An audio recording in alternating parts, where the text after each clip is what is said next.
is on the list to meet the Prime Minister. This should be seen in the background of the minority push that the BJP has been doing. The Prime Minister himself has said that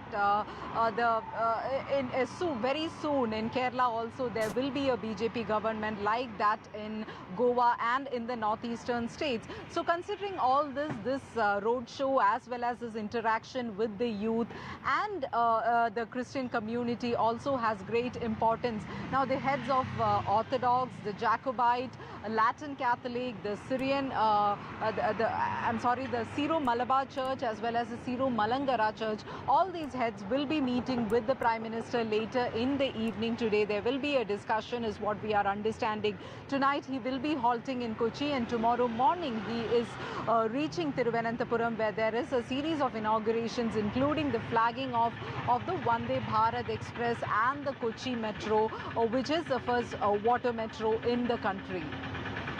Right, so lots on agenda for the Prime Minister, a lot of key meetings, also the big infrastructure push that we are going to be seeing tomorrow. Neetu, for the moment, thank you so much for getting us the latest. We'll keep coming back to you as and when that roadshow gets underway. But why is this entire visit of the Prime Minister extremely significant? We'll get you why the BJP is trying to woo Christians and Catholics, the minorities in the state of Kerala. Now, as far as Christians go, they make up for 18% of the population of the state. What the BJP needs is at least a 25% vote share to be considered as a major opposition contender in the state. Now, all of this is building up to the 2024 Lok Sabha elections. There are 5 Lok Sabha seats that have about 20 to 30% Christian population that is just in the Thiruvananthapuram area. There's one section of the church that is also hinting at backing the BJP if their needs are met. Remember, we had a comment that came to the fore just a short while ago where they said if rubber prices were increased, then there was no harm in backing the BJP. Whether that was an offhand comment or whether there was more to it, only time will tell. But those kind of comments is what gives the BJP some hope. There's also a recent warming up from what we're learning between the Catholic Church and the Sangh Parivar, and that is something that the BJP wants to ride on. They want to keep that momentum going to ensure that come 2024, they will manage to gain some ground in the state of Kerala, at least as far as Lok Sabha elections go, because as far as state elections go, the BJP has no representation in the assembly. Their vote share has also been extremely low. What this means for the BJP, for the Saffron Party and to the foray in Kerala, the Prime Minister's visit. To decode that, joining me on this broadcast, Senior Editor of Swaraj Magazine, Tushar Gupta, George Kurian, political analyst, also joining me. And Tushar Gupta, I want to begin by asking you, we've seen the Prime Minister meet various religious heads in the past as well, especially when it's on certain occasions of festivals and things like that. We've had this kind of optics, so to say, as many would call it. How much do you think this particular visit of the Prime Minister and the meeting with the Christian leaders is going to have an impact on the BJP's chances come 2024? Well, it's a start, Poonam. Let's not get ahead of ourselves and, predict the number of seats. But clearly there are 5 seats, as you rightly pointed out, which are up for contention, which the BJP would like to target. And Kerala also is not a place anymore where the Congress has a stronghold. So the BJP obviously sees a vacuum on the ground. But more importantly, there is this churning, the political churning that is going on between 2 communities on the ground, the 2 minority communities, and they probably politically are not getting along. So the BJP perhaps senses an opportunity there. But it's not just about the Kerala vote. It's also about representing the other minorities across India. What message are they taking away from this visit?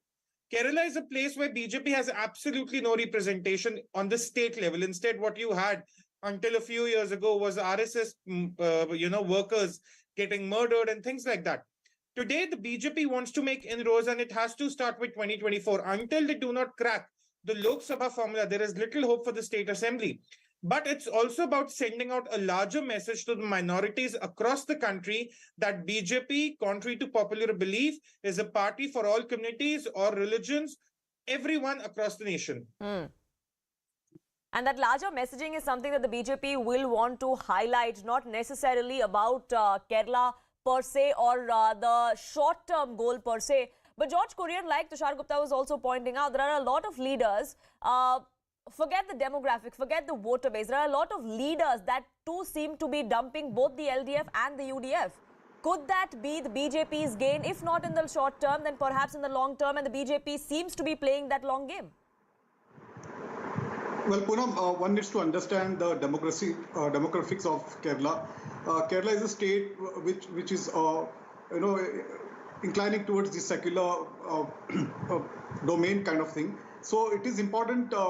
It's not very easy for the Bharatiya Janata Party to make a foothold in Kerala, and especially with the Christian community, because we all know that with all the atrocities that's happening across India with the Christian minorities and the Christian churches, which is on public domain. So the Prime Minister's visit to Kerala is a welcome move, no doubt, because as the Prime Minister is more than welcome to visit every state.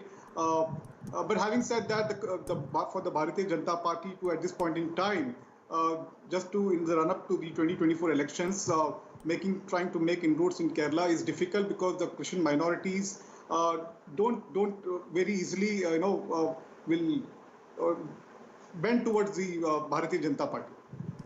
Sure. But we recently had rumors of, disgruntled veterans from several parties, both the LDF and the UDF. There's a new political outfit that has been floated as well, the Nationalist Progressive Party. There are speculations, Abbas, that many of them would want to align with the BJP. Like I said, if not in the short term, then at least something that is on their mind, something that they're open to. How do you think that is going to change the political narrative, George Kurian, of the state? Well, as I said earlier, as many of leaders can, shift sides from LDF and UDF into the Bharatiya Janata Party, but it's the people who are the decision makers when it comes to voting. So the people of Kerala are not towards the Bharatiya Janata Party. They may show all the rosy pictures and all the proposals and projects that they have in place for in Kerala and the people of Kerala. But having said that, Kerala is a state which will, vote towards the Congress Party, because that's how they're confident about the Congress Party, or be it the CPI, for them to be confident about their stand, that things will be taken care of. And Tushar Gupta, it's not just about Kerala, like we've been discussing from the start as well.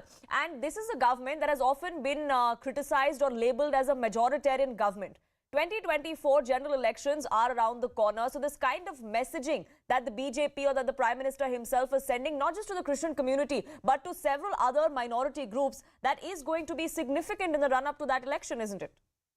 Two important points, Poonam. One, you're absolutely correct. The messaging is going to be important, and like it or not, we are already in the election campaign mode for 2024. So you'll have a lot of this messaging in Kerala, in Goa, in West Bengal, even in Punjab for that matter, where there's the Sikh community. So the entire label of majoritarian government or Hindu nationalist government, which is not true given their work done with several communities, that is going to be addressed by this messaging. But point number two, let's keep the BJP aside for a moment in Kerala.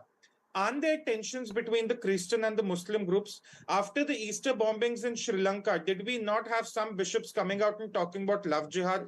Did we not have one bishop talking about narcotic jihad, upon which there were protests by the Muslim communities? Aren't there some tensions on the ground? And now with the absence of the Congress and the UDF and there being a political vacuum, of course, BJP will have no overnight success. They have had no overnight success in any state in India. Yes. But they would want to make an inroad. They would want to reach out to the Christian community, address their needs or requirements or whatever concerns they have. And I think that is where BJP will sense an opportunity. But again, easier said than done. For now, they will just like to get the messaging across. The number of seats, that's a very, very long game with the, right, it's a long way ahead as far as both the state and perhaps even the communities go, as many would want to believe. But what exactly the Prime Minister does once he hits the ground running in Kerala, we'll find out in just a few minutes from now when he lands in Kochi. But for the moment, I thank you both gentlemen for joining us here on this broadcast with your perspective. We are shifting focus now to another southern state and the controversy that's brewing there, Telangana, which is a poll-bound state. It's set for elections later this year. And Union Home Minister Amit Shah was in the state yesterday. There was a Vijay Sankalp Sabha that he was addressing, in which Union Home Minister Shah said that the BJP, if voted to power in the state, will end the 4% Muslim reservation. Shah made the promise while addressing this rally in Chevalla. He said that the reservation right belongs to scheduled castes, scheduled tribes and the OBCs. Muslim quota is unconstitutional and we will scrap it was the declaration that came to the fore from Union Home Minister. This comes after the BOMA-led government, the BJP-led government in fact, in Karnataka recently scrapped the 4% quota for Muslims and divided it equally among the two communities of Vokkaligas and Lingayats. But this comment that came to the fore from Amit Shah yesterday has now raised the hackles of the ruling BRS in the state, also of the AIMIM.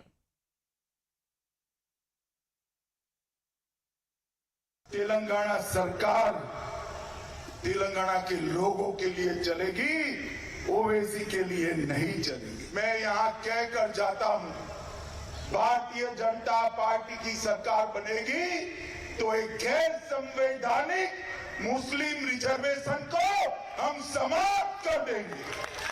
ये अधिकार तेलंगाना के SC, ST और OBC का है, वो अधिकार उनको मिलेगा और मुस्लिम रिजर्वेशन को हम समाप्त कर देंगे। क्यों आप मुसलमानों को तरक्की करना से देखना नहीं चाहते? आप क्यों मुसलमानों को मार्जिनलाइज करना चाहते?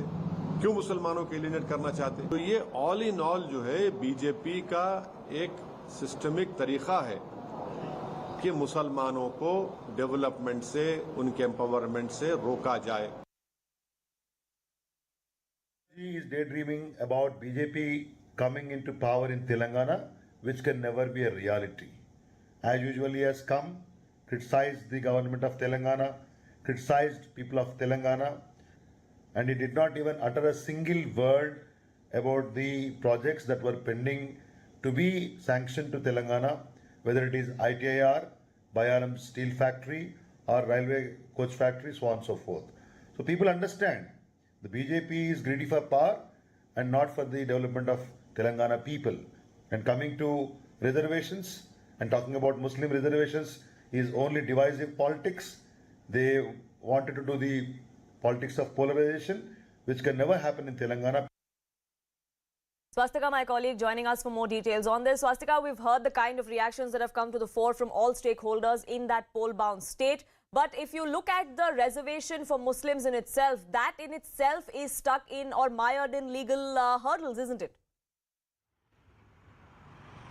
Yes, the matter is pending in the Supreme Court, and not just that, the central government's stand is very clear that they are not going to entertain any kind of reservation on religious lines. In that same tone, yesterday Home Minister Amit Shah, who was here in near Chevela near Hyderabad, said categorically that after Karnataka, once they are voted to power here in Telangana, they are going to remove the 4% reservation that is allotted to the Muslim community and instead use that to uplift the SCs, STs and the OBC group. This is an outreach of the BJP as far as Telangana is concerned to the other groups, considering that as far as the Muslim vote is concerned, it is something that is seen as a strong bankhold of Asaduddin Owaisi as well as Congress to a certain extent.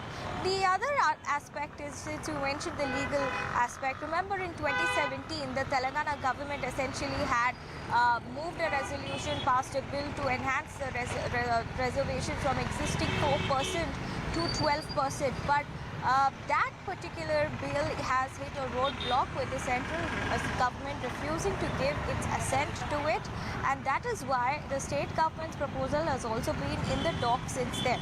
Politically, what is the BRS's stand? Well, the BRS has made it very clear that they believe in holistic development of all communities, and which is why they are firm in ensuring that the percentage of quota that is allotted to the Muslims not just remains intact but is also enhanced in the near future. And the KCR government did try to increase the quota to about 12% from that 4%, isn't it, a few years ago? This quota has been in place since the Congress's time for years together. But that attempt that was made by the BRS, then TRS, in 2017, if I'm not mistaken, that was met with a hurdle by the central government, who then listed the 50% cap that the Supreme Court has put on quotas. That's right. Two main issues and pointers highlighted by the central government. A, categorically mentioning that they're not going to entertain reservation on religious lines. They're going to ensure that it is on the basis of the actual status of the community. And the second part is, of course, the ceiling that is there. And that is why today you have leaders in the likes of Asaduddin Owaisi challenging Home Minister Amit Shah to remove the cap in the first place, saying that this cap is not mandated in the constitution, and that is why if they're genuinely concerned about the development of the marginalized communities of the society, then they should consider increasing the cap. The argument put forth by the BRS's side is that states like Tamil Nadu, Andhra Pradesh also, they have 4% reservation for the Muslims. Kerala also has about 10% reservation of Muslims, if I'm not wrong. Then what is the issue of coming up with a similar proposal here in Telangana? And they are saying that BJP is trying to play up this narrative because A, they're sensing their defeat in the state of Karnataka. Well, only time will tell whether that will happen. And B, they want to play on the communal tones to capitalize and capture the voters' sentiment here in the state of Telangana, which both the PRS and MIM has also rejected. I also spoke to the Congress on this issue, which has always targeted the TRS government for not giving adequate representation to the Muslim community. They've also, in fact, condemned Amit Shah's statement, saying all of these religious line connotations that the BJP is being referring to in the state of Telangana is not going to go down well for them electorally. Right, so all parties seem to be on the same page against the BJP and against Union Home Minister Amit Shah's statement. Whether this is something that resonates with the voters, only time will tell. But for the moment, Swastika, thank you so much. With that, we're slipping into a quick break here on this edition. But there's lots lined up for you on Nation at 5. Do stay tuned.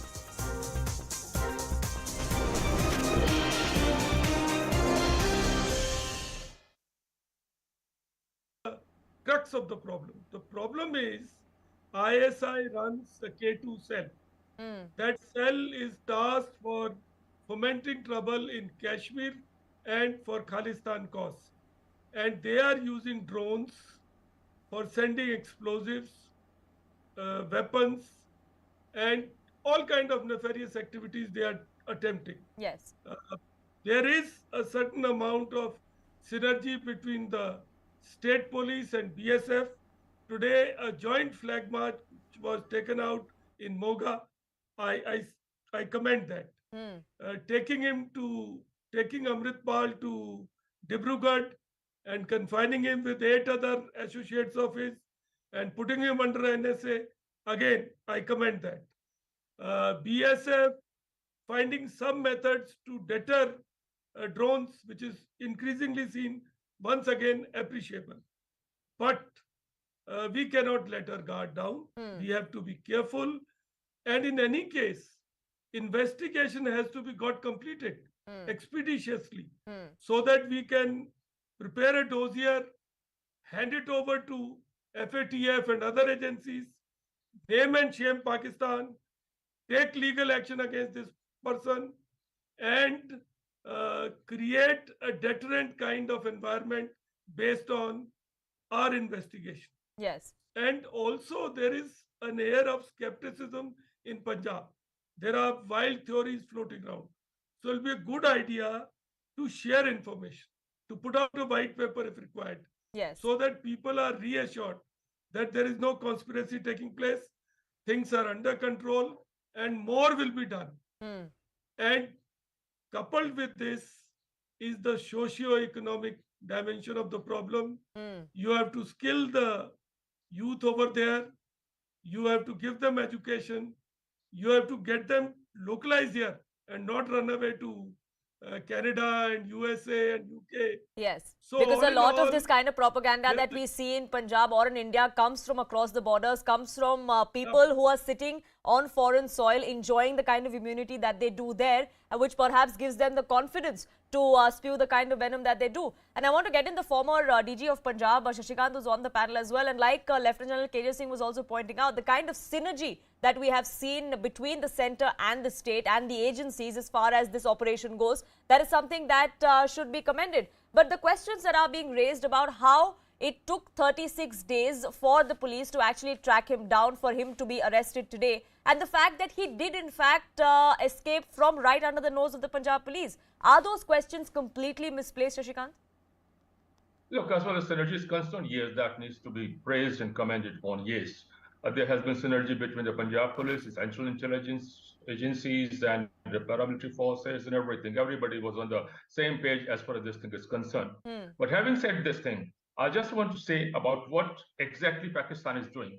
I think I have been a student of this kind of operations, or I've read a lot about it. It was one of the most notorious, most mischievous operations launched by the ISI, whereby they planted a person here. They're hoping that it was whether it could create a kind of situation there, which was there in mid-80s. And I'm happy to say that the we Punjabis have sort of given we have not stood by it, and we have given a proper answer to Pakistan. But again, having said this thing, this person has been arrested, but again, it's not the end of the road.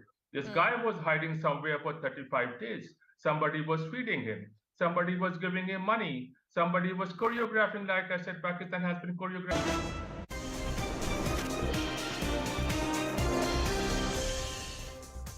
Welcome back. The Uttar Pradesh police conducted raids at gangster Atiq Ahmed's office in Prayagraj this morning. The FSL team had also reached the location after blood-like stains were found on clothes and walls in the office. Whether it's blood or not, whether it's paint, as many are suggesting, all of that is now a matter of investigation. But prima facie, they look like bloodstains, is what the police told CNN News 18. Meanwhile, the police remand for all three accused in the Atiq Ashraf murder case is over today. They will be seeking further remand because sources are now telling your channel that interrogators are not happy or not satisfied with the kind of answers that were given during the interrogation. They have reasons to doubt the presence of a missing handler behind this trio because there is absolutely no connecting link between the three. On the other hand, a big disclosure has been made in the Umesh Pal murder case. CCTV footage from Bareilly jail has now unearthed. It has been accessed here on CNN News 18. It's dated February 11th, days before Umesh Pal's murder. In that CCTV footage, you can see accused Guddu Muslim, Asad Ahmed, Usman and Ghulam. Sources suggest that they had come to meet Ashraf Ahmed in Bareilly jail.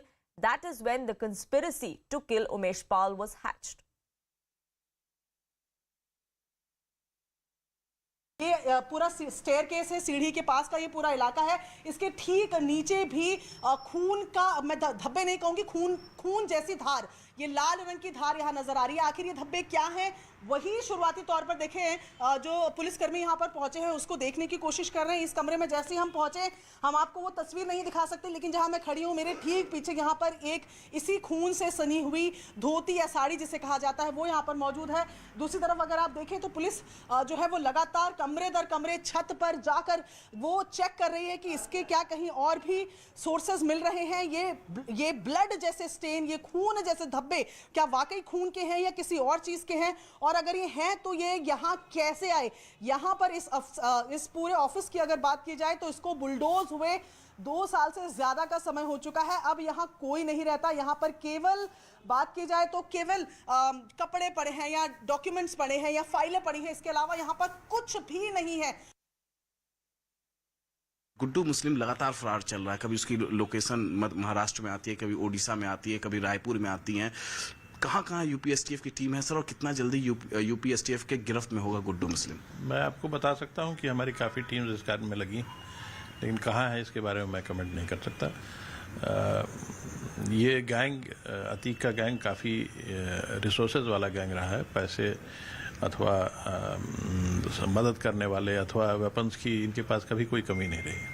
तो जो इनके मदद करने वाले लोग हैं, इनसे profit करने वाले लोग हैं, वो पूरे देश में फैले हुए हैं, संभवतः विदेशों में भी हैं। तो ये लगातार उनकी मदद ले रहे हैं। ये जो भी फरार अपराधी हैं उनकी मदद ले रहे हैं।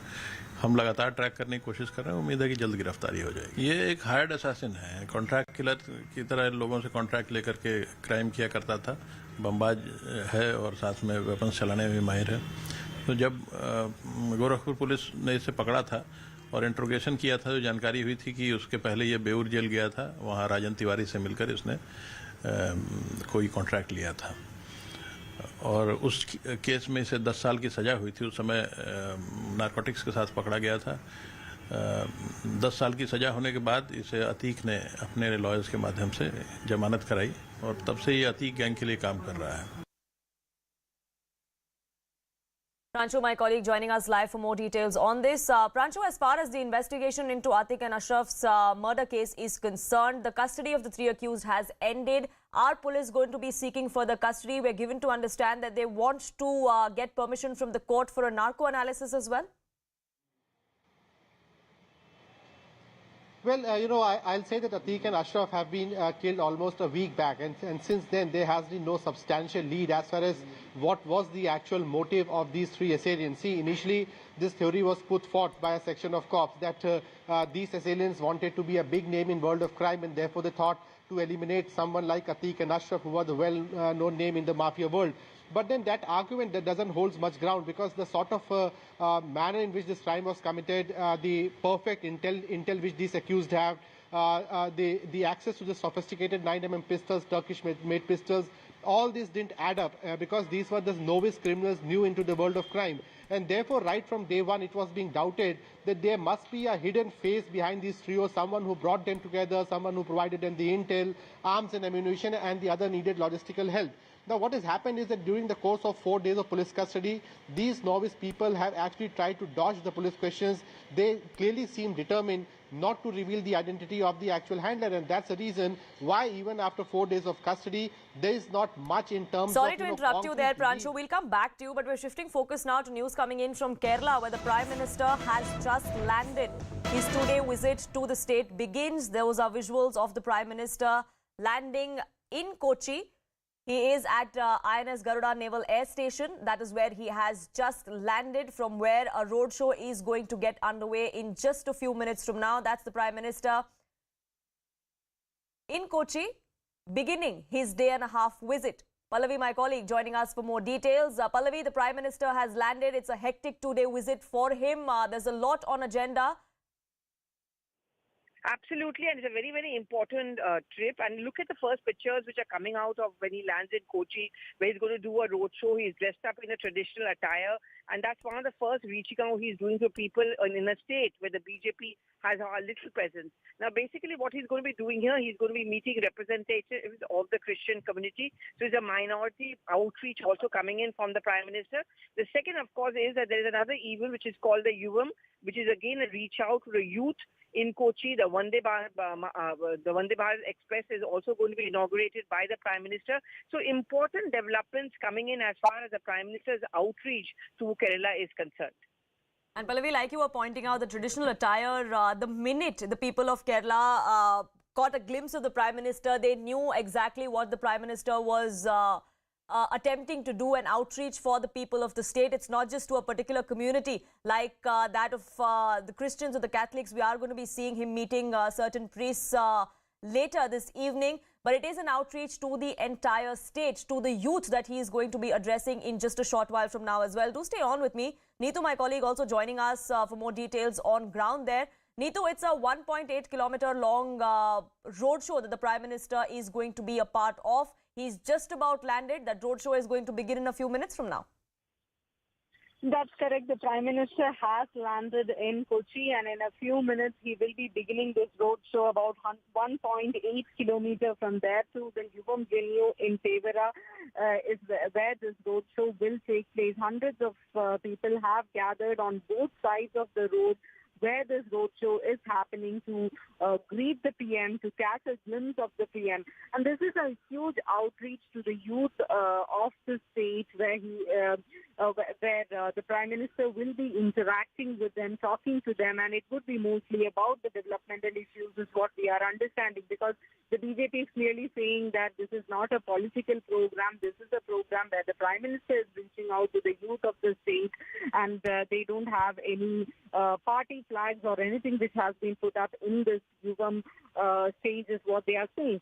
Outreach to different sections, including the youth, the Christian community, even in the meeting with them, the issues like the rubber prices, all this will be, these kinds of issues will be discussed is what we are understanding. They are hoping the the church representatives are at least hoping that the Prime Minister will respond to these demands in a positive way. And tomorrow in Thiruvananthapuram, again, it's a development push with the Vande Bharat flag being, the train being flagged off from here, and also the inauguration of several projects, including the Kochi water metro project.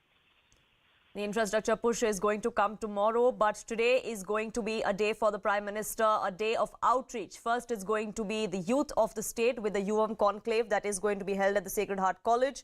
Later, it's going to be a meeting with at least 8 prominent priests from the Christian and Catholic community, is what we are given to understand. But Neetu, talking about not just the significance, but the optics, the messaging that the BJP and that the Prime Minister want to send, and the traditional attire that he's dressed in. It's not something new that the Prime Minister indulges in. We've seen this every time he's visited a particular state. He's either donned a traditional headgear or a traditional attire. He even sometimes begins his address in the local language there.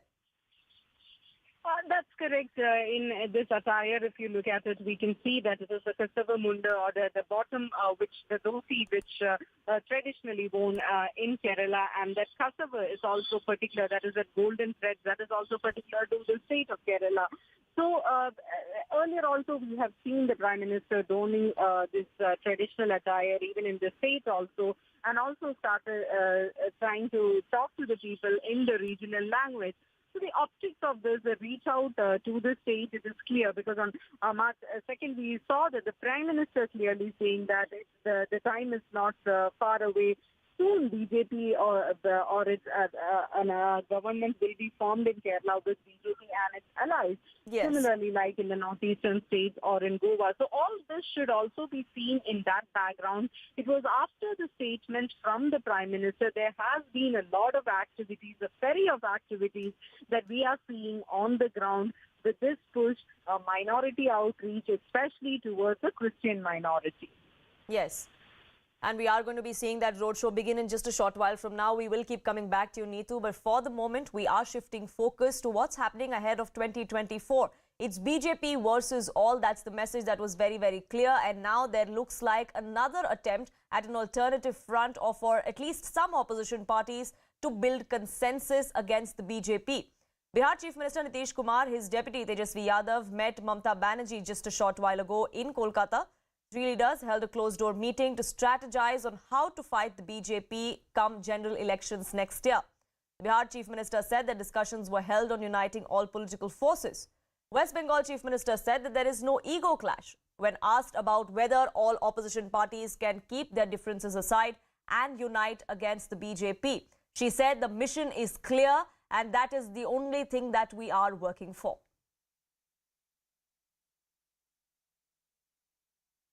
वो बातचीत मुख्य रूप से यही है कि हम सब लोगों को ज़्यादा से ज़्यादा सब पार्टियों को मिल करके अगला जो पार्लियामेंट का चुनाव होगा तो उसके लिए सब लोग उसके पहले पूरी तैयारी करें और सब लोग आपस में बैठ करके बातचीत करें और आगे का सब कुछ तय करें कि जो कुछ भी आगे करना है वो देश के हित में होगा। अभी जिन लोगों को राज करने का मौका मिला हुआ है उन सब लोगों को कोई लेना देना नहीं है, वो सिर्फ खाली अपना प्रचार कर रहे हैं। देश के लिए कोई विकास के लिए कोई काम नहीं हो रहा है, सिर्फ उन्हीं की चर्चा होती रहती है, कुछ है नहीं। अगर हम बिहार में हर पार्टी मिलके मीटिंग करें, एक पहले घरवा मीटिंग, उसका बाद में तैयार करें, बाद में कहाँ जाना है कहाँ नहीं जाना है, क्या मैनिफेस्टो है, वो सब बाद में बताएंगे। लेकिन पहले एक साथ में एक मैसेज कर देना है कि हम लोग सब एक साथ में है। हम तो पहले से आप लोगों को कह चुका कि हमारा इसमें कोई ऐतराज़ नहीं है। हम चाहते हैं बीजेपी जीरो बन जाए, बहुत बड़ा हीरो बन गया, कोई कुछ नहीं करके मीडिया का सपोर्ट में और नैरेटिव बना के, खाली झूठा बात कह के, फेक वीडियो बना के और फेक बात करके और गुंडा गद्दारी करके, ऐसा नहीं चल सकता है। तो इसी के लिए नीतीश जी सबको साथ बात करेंगे, हम भी बात कर रहे हैं, तो एक साथ में मिलके हम लोग चलेंगे।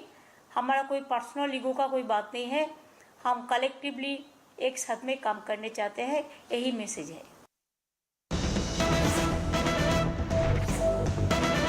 Minutes after that comment from Mamata Banerjee and that joint declaration with Nitish Kumar, the BJP has now taken a jibe at both of them.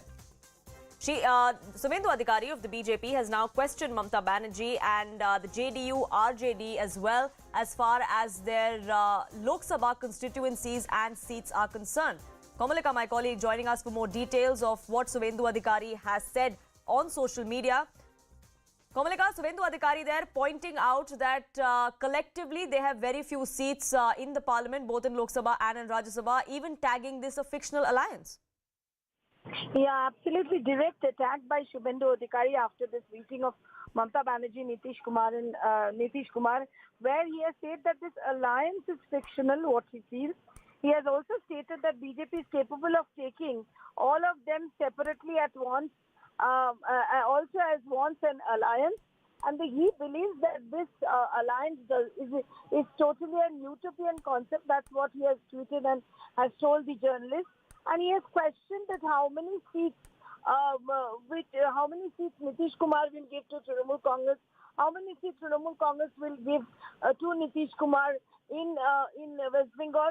So basically, he has questioned the basic foundation of this alliance.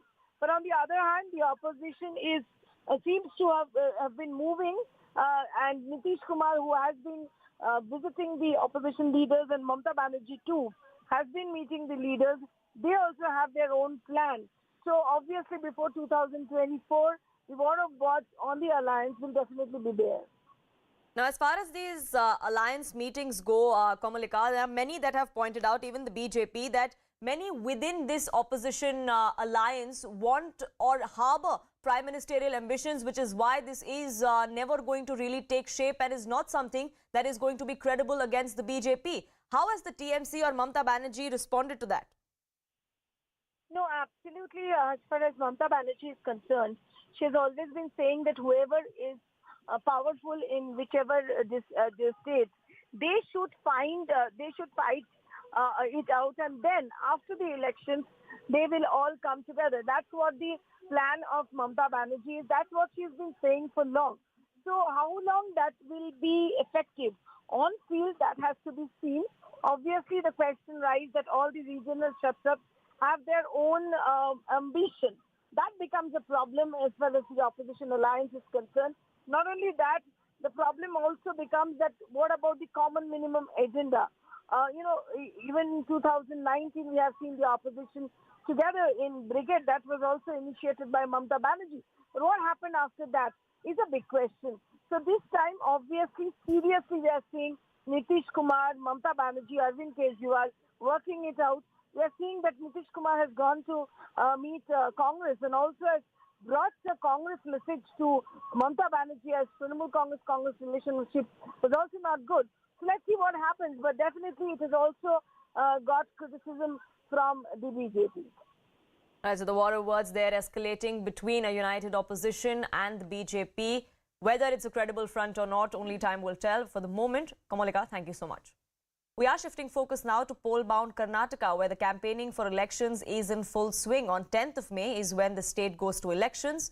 Union Home Minister Amit Shah is leading the blitzkrieg for the BJP. He held a mega roadshow this afternoon in Mysuru and in Hassan. He arrived at the Mysuru airport earlier today. A warm welcome is what he received. There were hordes of supporters, BJP karyakartas that lined up the streets of Old Mysuru and of Hassan to greet the Union Home Minister. He offered prayers at the Chamundeshwari temple as well this morning. Remember, Amit Shah had directed state leaders earlier to win at least 30 seats in the Old Mysuru region, which is traditionally looked at as a JDS bastion. It's seen as a weak link for the Saffron Party.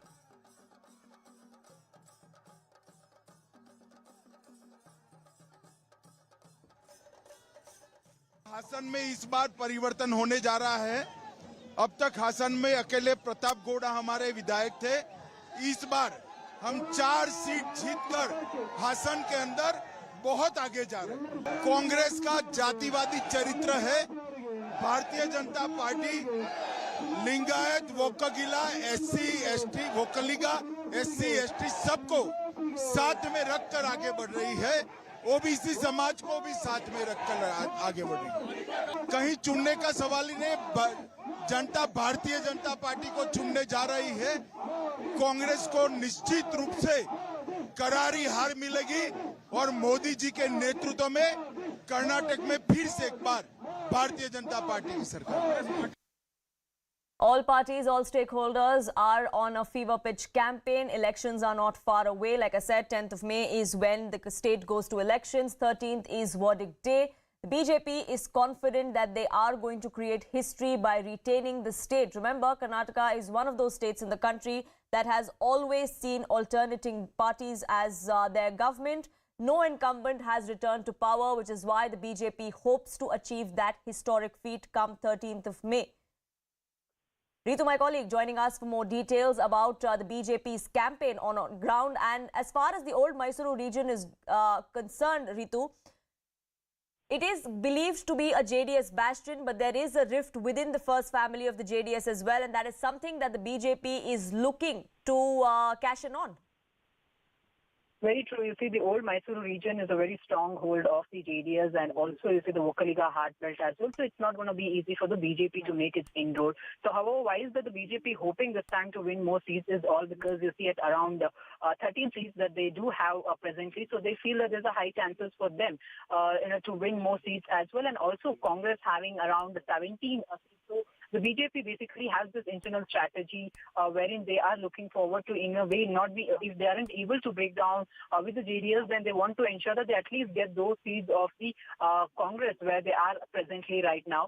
So, of course, that's the kind of internal strategy that the BJP is working on, and the kind of star campaigners that we have also seen from the BJP high command coming down to the old Mysuru region often. They're again trying to make its inroad and also attacking the JDS, especially the Deve Gowda's, family, in fact, for the whole kind of dynasty politics, and also the kind of internal rifts that the family is witnessing right now related to the Hassan district, again, where the Amit Shah happens to be today and holding the roadshow as well. So yes, BJP in the state is ensuring that they take an advantage of all the situation in and around that's happening with the Congress as well as with the JDS. Right, all parties are confident. The BJP, of course, hoping for a return to power. The Congress thinks their Bharat Jodo Yatra is going to yield results for the moment. Neetu, thank you so much for getting us the latest. Sir, one iconic image that we saw a few weeks back is Mr. Amit Shah lands in Bangalore. He comes to your residence and Mr. Yediyurappa goes to give him the bouquet. Mr. Shah stops him and says, no, give it to Vijayendra, let Vijayendra give me that bouquet. What does it signify? How important was it?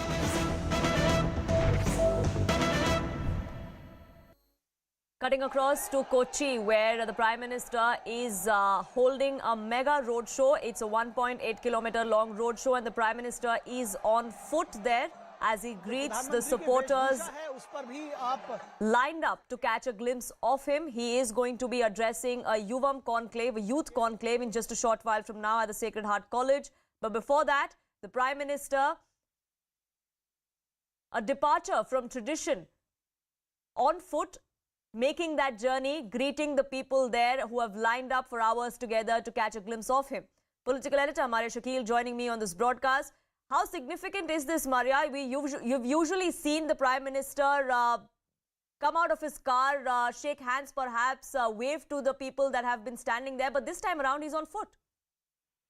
Yes, and it's very interesting, the visuals that we are seeing on our television screens. I mean, Prime Minister's power pack schedule is on 24th, 25th.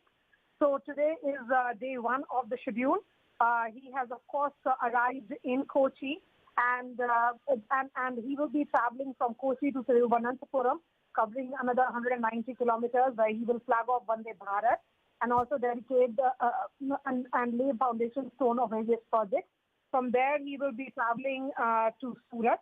And so in the next 48 to 72 hours, the Prime Minister has a power pack schedule, in which he'll be covering almost like over 5,000 kilometers.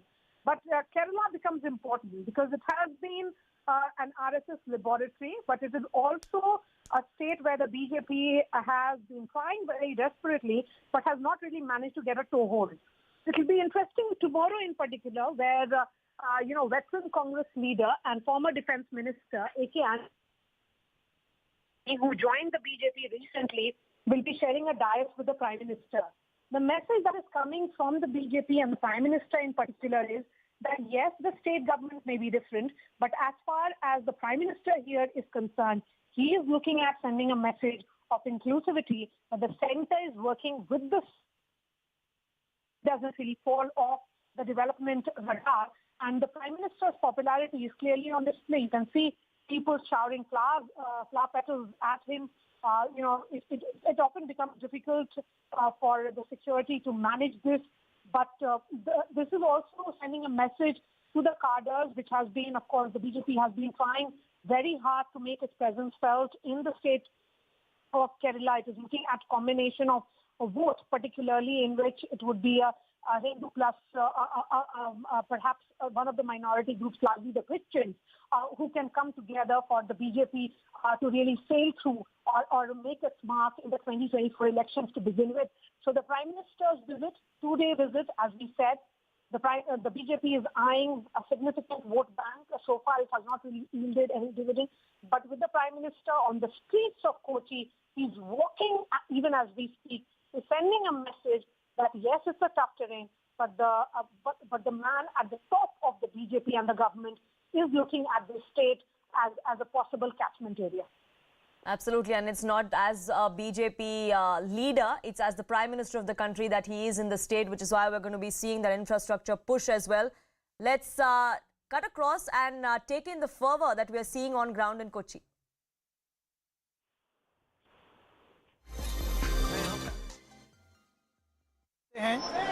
लोगों का उत्साह उमंग चरम पर पहुंच जाता है। मोदी मोदी के नारों से गूंज रहा है ये पूरा इलाका और हाथ हिलाकर स्वागत करते प्रधानमंत्री नरेंद्र मोदी का। शुरू में अपनी कार में सवार थे प्रधानमंत्री, लेकिन इतनी भारी भीड़ को देखकर वो स्वयं पैदल ही लोगों के बीच पहुंच गए।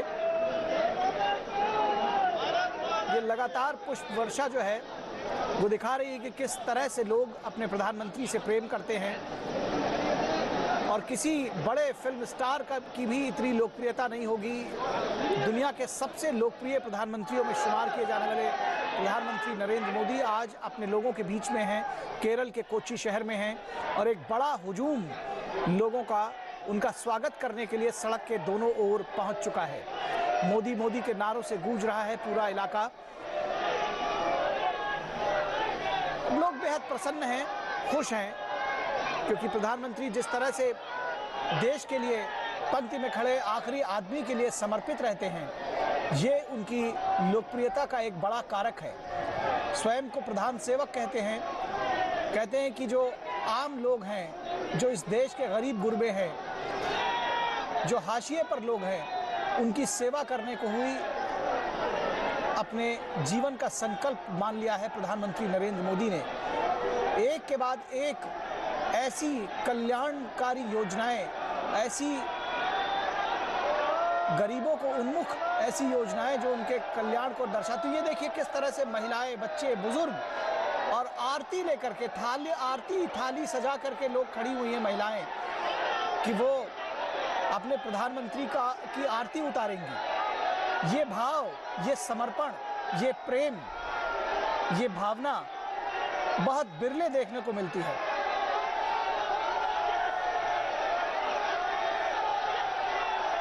लगातार पुष्प वर्षा, शायद इतनी बड़ी संख्या में लोग कम ही जुटे होंगे इन सड़कों पर इससे पहले। हमारे संवाददाता शैलेंद्र मिश्रा हमारे साथ इस पूरी खबर पर इन दृश्यों पर बातचीत करने के लिए मौजूद हैं। शैलेंद्र, इससे पहले शायद सुदूर दक्षिण के राज्य में और वो भी केरल में कभी कल्पना नहीं की होगी भाजपा के किसी नेता ने या उत्तर भारत के जो शीर्ष नेतृत्व हैं उन लोगों ने कि इस तरह से इस कदर प्रधानमंत्री का किसी बीजेपी के नेता का स्वागत होगा। प्रधानमंत्री का ये स्वागत दिखाता है कि उन्हें लोकप्रियता का जो शीर्ष है, जो चरम है, उससे भी ऊपर है वो। निखिल, यही वजह है कि दुनिया के सबसे लोकप्रिय नेता के तौर पर प्रधानमंत्री नरेंद्र मोदी को जाना जाता है। उत्तर भारत का कोई राज्य हो या फिर दक्षिण भारत का राज्य हो, बीजेपी सत्ता में हो या फिर बीजेपी विपक्ष में हो या फिर बीजेपी उस राज्य में अपनी जड़ें जमाने के लिए संघर्ष करती रही हो, लेकिन प्रधानमंत्री नरेंद्र मोदी जब भी जाते हैं तब हम देखते हैं कि वो तस्वीरें दिखाई देती हैं जिसमें पुष्प वर्षा आप देख रहे हैं कि एक बूढ़ी महिला किस तरह से प्रधानमंत्री नरेंद्र मोदी का स्वागत करना चाहती हैं, युवा किस तरह से स्वागत करना चाहते हैं। तो सभी वर्गों में, चाहे वो युवा हो या फिर बुजुर्ग हो, सभी वर्गों में से एक समान लोकप्रियता प्रधानमंत्री नरेंद्र मोदी की दिखाई देती है।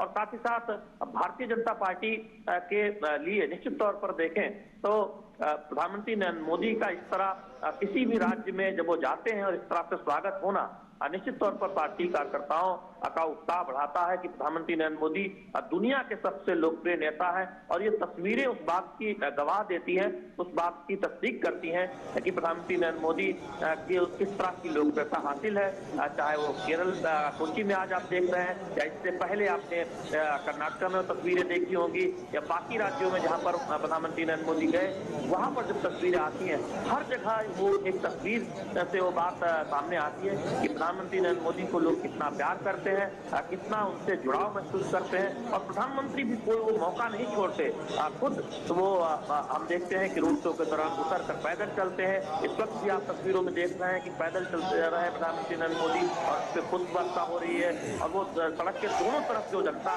खड़ी हुई है हाथ मिलाकर स्वागत कर रहे हैं, स्वागत कर रहे हैं। तो निश्चित तौर पर ये दिखाता है कि प्रधानमंत्री नरेंद्र मोदी किस तरह से जनता से जुड़ते हैं, उनके संवाद कौशल को तो हम सभी जानते हैं, लेकिन ये तस्वीरें बताती है कि प्रधानमंत्री नरेंद्र मोदी कोई मौका नहीं छोड़ते जब वो इस तरह से जनता उनका अभिवादन करना चाहती है, उनका स्वागत करना चाहती है, उन पर पुष्प वर्षा करना चाहती है। तो प्रधानमंत्री भी पूरे खुले मन से पूरी तरह से ये कोशिश करते हैं कि ज्यादा से ज्यादा वो लोगों का अभिवादन स्वीकार कर पाए, उन्हें एक तरह से उसके अभिवादन को अपने तौर पर जवाब दे पाए। तो निश्चित तौर पर ये तस्वीरें वो दिखाती है कि यूं ही नहीं प्रधानमंत्री नरेंद्र मोदी दुनिया के सबसे लोकप्रिय नेता माने जाते हैं। बिल्कुल। और जी, जिस तरह से आप देख रहे हैं फूलों से लगभग नहला दिया है प्रधानमंत्री को, फूलों की बारिश हो रही है प्रधानमंत्री के ऊपर।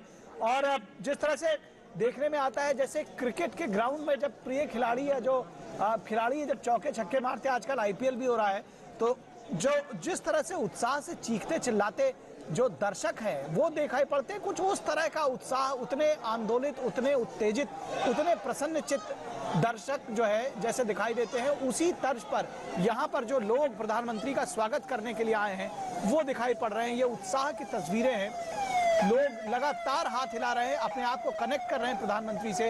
हर व्यक्ति को लग रहा है कि प्रधानमंत्री उनसे उन्मुख हैं, उनसे मुखातिब हैं और वो हाथ हिलाकर प्रधानमंत्री का स्वागत कर रहे हैं। हमारे साथ हमारे संवाददाता राजेश राज भी मौजूद हैं। राजेश, ये जो एक परिवर्तन केरल के राज्य में देखने को मिल रहा है, किस तरह से इसका आकलन करेंगे? कुछ समय पहले तक शायद सुदूर दक्षिण में भारतीय जनता पार्टी के लिए इस तरह का उत्साह, इस तरह का समर्थन सोचा भी नहीं जा सकता था। देखिए निखिल, मैं पिछले 3 दिनों से केरल में मौजूद हूँ और जो ये कोची जहाँ पर रोड शो चल रहा है उसको मैं लगातार कवर कर रहा हूँ और मैं ये देख पा रहा हूँ कि जो यहाँ पर केरल के जो नौजवान हैं वो प्रधानमंत्री नरेंद्र मोदी का इस्तेमाल करने के लिए, उनका स्वागत करने के लिए, उनका दीदार करने के लिए हम देख पा रहे हैं कि दोपहर से तकरीबन 12 बजे से लोगों का आना जो है वो शुरू हो चुका था। मैं रोड शो से पहले तकरीबन 3-4 घंटों से मैं प्रचंड धूप में सड़कों पर खड़ा था और उस वक्त जो लोगों की प्रतिक्रियाएं आ रही थी वो देखने योग्य थी। दोपहर से ही लोग जो बैरिकेड लगाए गए थे निखिल, उन बैरिकेड के बगल में लोग खड़े होकर जहां एक तरफ मोदी मोदी के नारे लगा रहे थे, वहीं फूल बरसाने के लिए फूलों की जो गुलाब की जो पंखुड़ियां थी या गेंदा फूल की जो पंखुड़ियां थी उसको रखा गया था।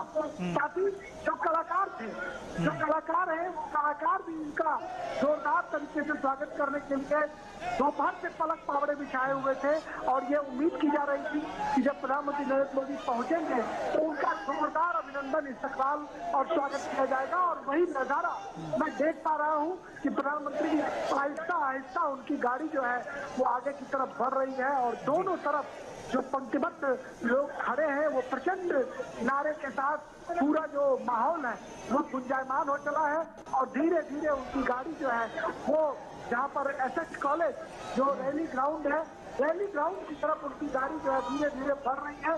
दोनों तरफ सड़क के दोनों तरफ लोग खड़े हैं और रैली ग्राउंड की अगर बात करें तो रैली ग्राउंड में खचाखच भरा हुआ है। जो राज्य के नौजवान हैं, जो कॉलेज के स्टूडेंट हैं, बुद्धिजीवी हैं, इंटेलेक्चुअल्स हैं, पत्रकार हैं, वो प्रधानमंत्री नरेंद्र मोदी से संवाद करना चाहते हैं। वो देश के विकास मॉडल को समझना चाहते हैं ताकि जो हिंदुस्तान का विकास मॉडल है निखिल, वो कैसे केरल का विकास मॉडल बने, इसके लिए तैयारियां जो है पूरे जोर शोर से है।